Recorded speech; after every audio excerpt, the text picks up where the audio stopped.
Hi everyone, welcome back to my channel. I'm Michelle Crawford and today we'll be painting a watercolor camera. This will be a two-part series. Part 1 will be all about how to transfer a reference photo to watercolor paper. In part 2, we'll actually be painting this watercolor camera, so if you'd like to see that video, please subscribe. Also stay tuned at the end and I'll share a link.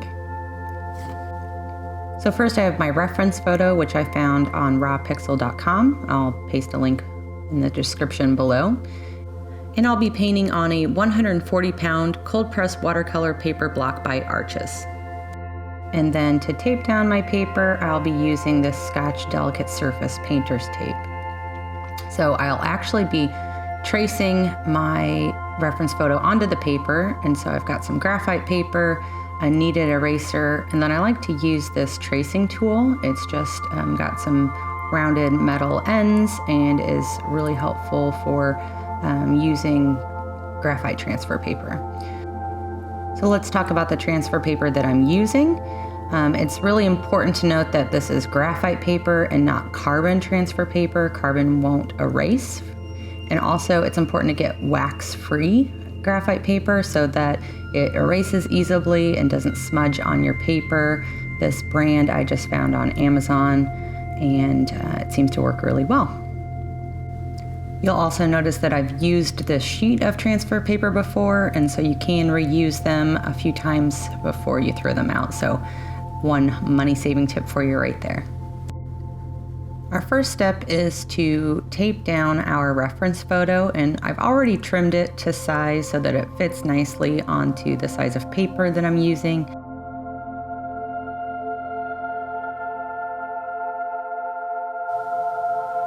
Now I've got it right where I'd like it, and I'm gonna go ahead and tape it down with some of the painter's tape.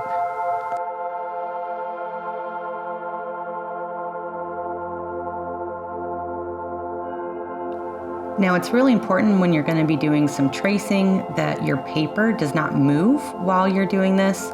You will get somewhat frustrated if that does happen and you have to start over. So I always like to also secure the corners of my paper so that it's not going to move when I'm flipping it up and down and checking my transfer as I'm progressing through the drawing.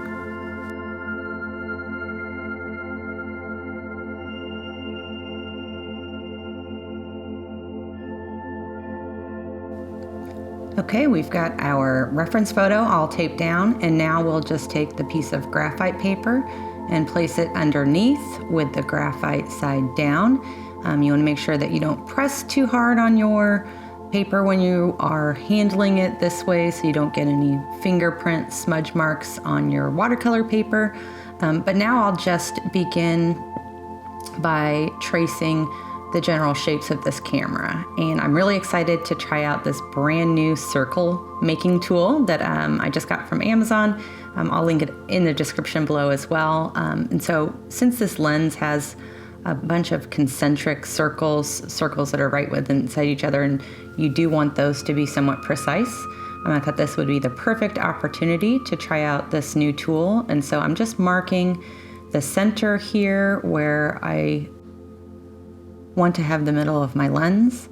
And again, this is my first time using it, so I'm just trying to make sure that my tracing tool is going to fit through the little holes. So let's just mark this right here in the center, and then I want to hold this in place while I make all these circles. And I'm not being too exact here. I'm kind of looking at the lens and finding some harder circles in the drawing, but really to make the lens reflective and have the effect that I'm going to want in this painting, I'm just going to put in quite a few of these lines so that I have some reference points. So I'm trying not to press very hard. We'll see how dark this ends up when I pull up the paper. And maybe one more circle there. And let's take a look. That actually did a pretty decent job. I could have been a little bit more precise, but really all I need are some guidelines here, and I will be using my kneaded eraser to erase a majority of the lines that we're making. So let's just continue on. And so now I'm going to be tracing essentially all the major lines that form the basic shapes of this camera. I might choose a few details to include just so I have good reference marks. And I'll also mark some of the highlights that I want to keep, or some of the contour shapes on this camera that I want to make sure come through in my watercolor. But for the most part, I'm going to be just following around the basic shapes. I think that when I do paint this, a lot of the mechanisms won't have as much detail. I kind of want to focus the detail on the lens and make that really the center focal point of this piece of artwork.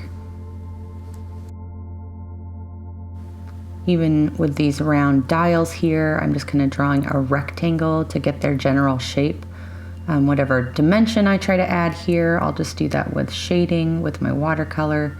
And so just very basic here with how much of the drawing I'm going to transfer to my watercolor paper.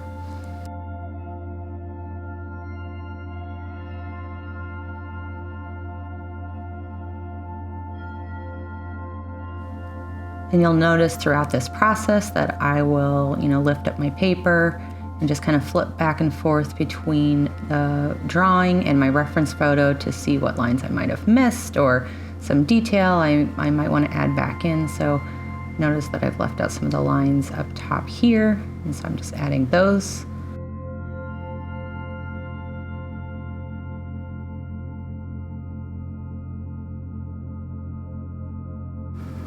And we'll check it again, and it looks like just a couple more lines up top.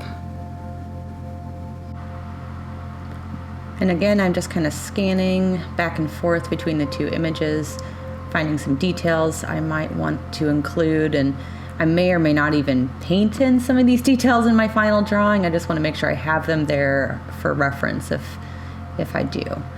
So now going around the left side of the camera.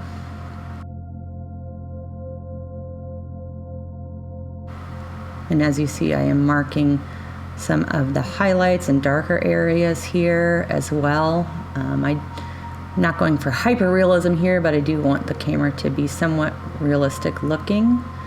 And so just checking on some of those contours and highlight lines.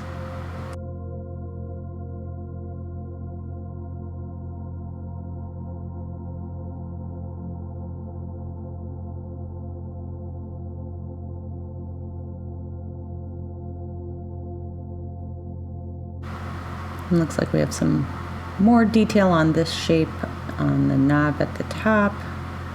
And I think now we are finished with our tracing, and it's time to take off the tape.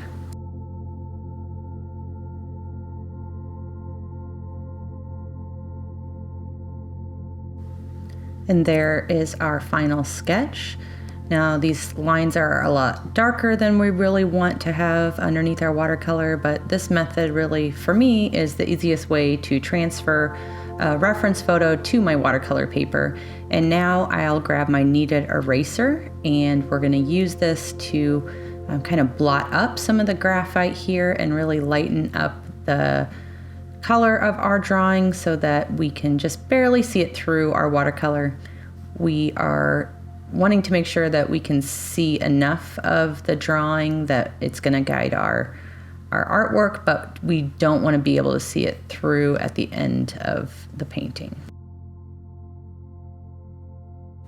And so with the kneaded eraser, it's a malleable eraser. I'm just literally blotting up this graphite, and so you'll see it's slowly being removed. I don't want to remove too much, so I'm just kind of looking around and seeing which spots I want to be lighter or darker, where I might want to have a little bit more detail, and also thinking about areas where I might use darker paint that'll cover up the lines.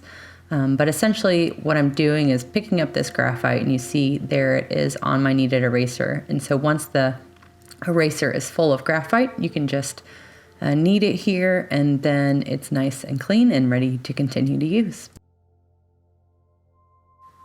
And it can be difficult to just kind of store your kneaded eraser and keep it clean. This one I bought actually came in a nice plastic case. So that for me is really convenient to store it and keep it lasting a long time. So I will try to post a link to that in the description as well. So there you are. We've lightened up our pencil drawing. We are ready to paint. So if you would like to see me paint this watercolor camera, please stay tuned for part 2, and please subscribe for future videos.